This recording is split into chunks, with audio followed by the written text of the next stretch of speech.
de viver e glorificar e exaltar teu nome santo.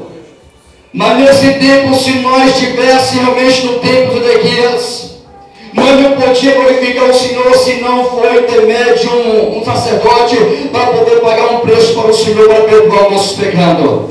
Mas através de Jesus Cristo nos deu a liberdade para nós se aproximar e glorificar e exaltar o Pai, o Filho e o Espírito Santo.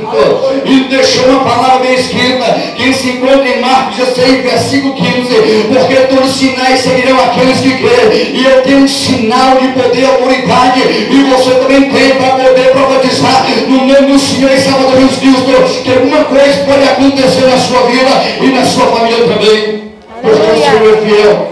Glória a Deus. Lembra que a palavra do Senhor disse que Judá viveu e tem uma história para contar durante 100 anos no que aconteceu no período em que o rei Ezequias reinava e governava.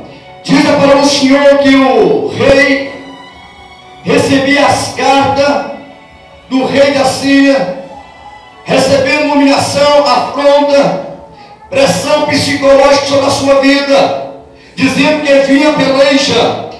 Ezequias começava a olhar e observar tudo isso, que ele vinha afrontar o povo do Senhor. E começamos a entender que a carta do Senhor nos disse, e que a palavra do Senhor nos disse, não foi nesse tempo que o rei da Síria começou a perturbar o povo e começou a perseguir o povo, mas diz a palavra do Senhor, é diligência apocalipse, é uma perseguição de profeta, é perseguição de crente, porque agora é o Senhor, a nós